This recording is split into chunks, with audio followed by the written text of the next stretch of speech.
Hi guys, welcome back to the channel. As previewed on a short I've done recently, I'm going to put some bar end mirrors on my 25 Triumph Tiger Sport 660.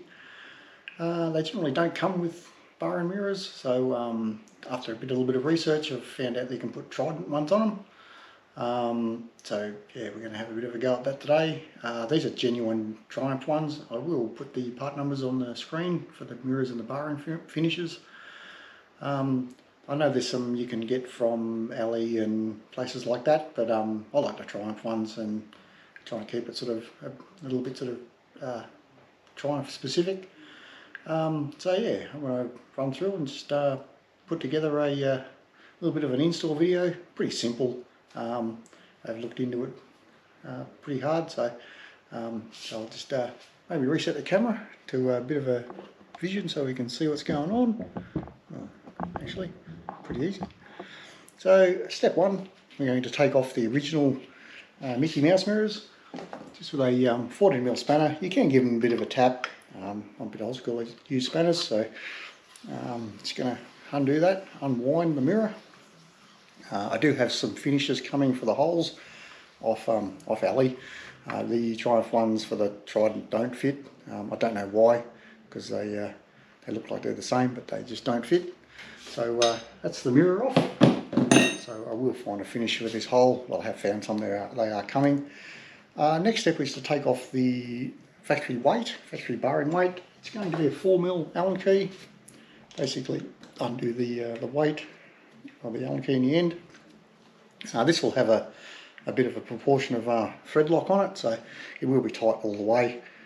They're not too bad, but yeah, I know initially when you do undo them, I used to have hand guards on this thing, but now I've done ASV levers. The hand guards don't fit with a bit of modification. I'm still looking into that, but I do like the idea of bar end mirrors better, so that's been the path I've gone down. So that's your bar end weight, which comes off with an Allen key with a 4mm.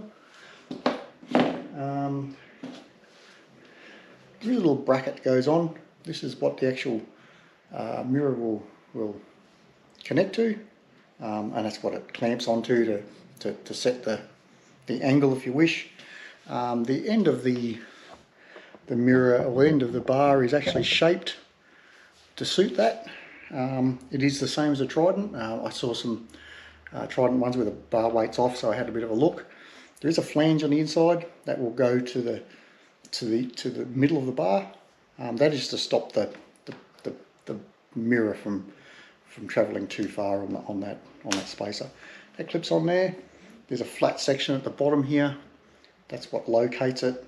And again, that flange will stop it from going too far. It won't interact with the throttle. It won't get in the way. The mirror I've chosen has been this style. I know I could get a round one. I think this bike being a bit more angular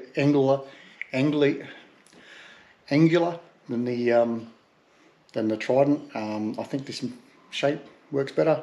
I did like the machine finish as well, a little Triumph badge. So yeah, that's why I went for this. There is a 6mm Allen key, goes in the bottom, so that will locate it. Slips it onto that plastic spacer, and basically set the height to where you wish, and then do that up. Pretty simple task. The hardest part was trying to find which one was actually compatible. You set this angle here to how you wish. I like them a bit further forward, makes it a bit, to me, I can see a bit more. Yeah, so as much as the factory mirrors are really good, good for vision, you can see a lot. They're very, very good to see out of. I just like the look of the bar end mirrors. I did want a Trident. I'm a little bit tall. I'm 6'3". I felt like I was a little bit cramped on the Trident, so I'm now trying to turn a Tiger Sport into a Trident. Don't know why, just me. So yeah, tighten that up. Once you get it sort of set to where you wish, it'll take a little bit of messing around to work out where you want it. So just nip that up. Nothing too tight. It's only pulling onto a plastic sleeve, and that's now tight. Now, the thing that most people forget to get is the finishes. The finisher allows the mirror to come out and be flush at the end here. It also sets your gap in here as well, a little bit as well, so you have no worries of the throttle being upset by the bar and mirror. Slip the finisher on. You can put a little bit of Loctite on these, probably with a little bit of vibes of the bar on these. It's probably worth doing. Again, the 4 Allen key that you took the bar and weight off, and just nip that up. And there is a tension for this in the manual. I can't remember what it is. I have got you need an inch or a quarter drive tension wrench to get down to the lowest setting. So yeah, they're only like 5 Newton meters or something like that, very, very light. But I'm a mechanic by trade, so I sort of have a bit of a feel. That feels pretty good. Again, doesn't worry the throttle any. And yeah, pretty much that's it. Really simple task.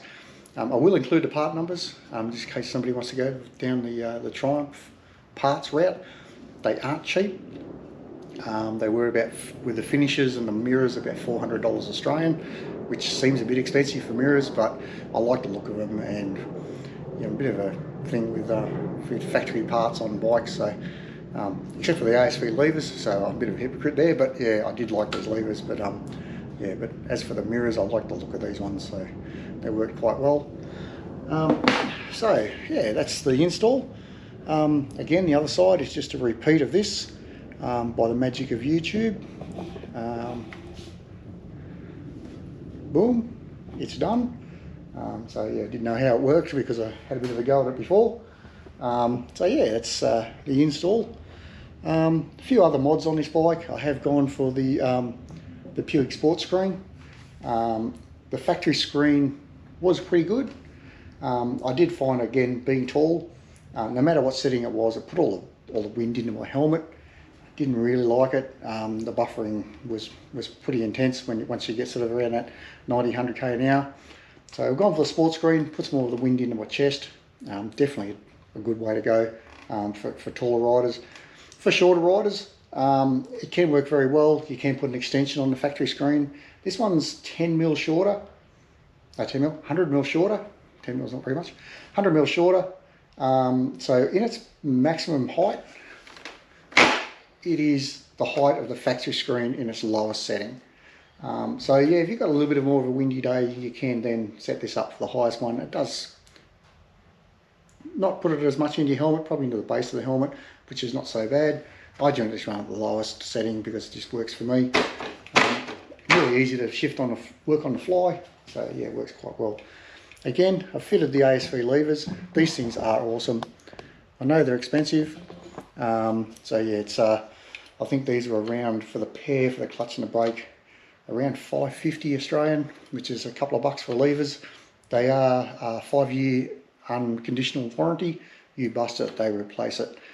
They bill it, massive amounts of adjustment. You can get them set up to exactly where you want them.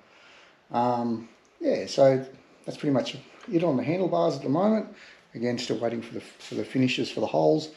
A few other mods on the bike. I have used a lot of factory stuff.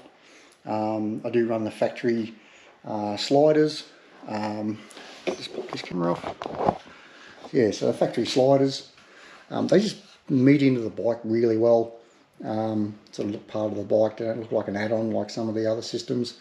Case covers, again, factory. I do use the spindle protection on the front spindle. What else have I done? A little Chigee charger, charging cameras and stuff like that. I don't have my phone on the bars, I don't like it. But yeah, so I use that just to run the cameras and stuff like that when I do a bit of riding around and filming. What else have I done? I've got the factory rear rack, so it replaces the handles. I have got the top box for it. I use this for most days. Works really well. This is waterproof, Nelson-Rigg bag, expandable, so you can fit a full helmet in it. But I've just got compressor for tyres and tyre repair and lots of stuff. We sort of not much into the city. We sort of go out into the hinterland a bit, so we're sort of trying to be a little bit self-sufficient. Running the factory bobbins for the stand. Well, that works really well. What else have I done? I think that's about it. Oh, the billet oil filler covers and dipstick. Don't know why, just saw them. Better have them. Other than that, yeah, that's the bike. Bar and mirrors look awesome. I'm a big fan of them. Yeah, so they look really good. And yeah, so that's pretty much it for now. Any other mods I do, I'm looking at maybe doing exhaust or anti-tune as well.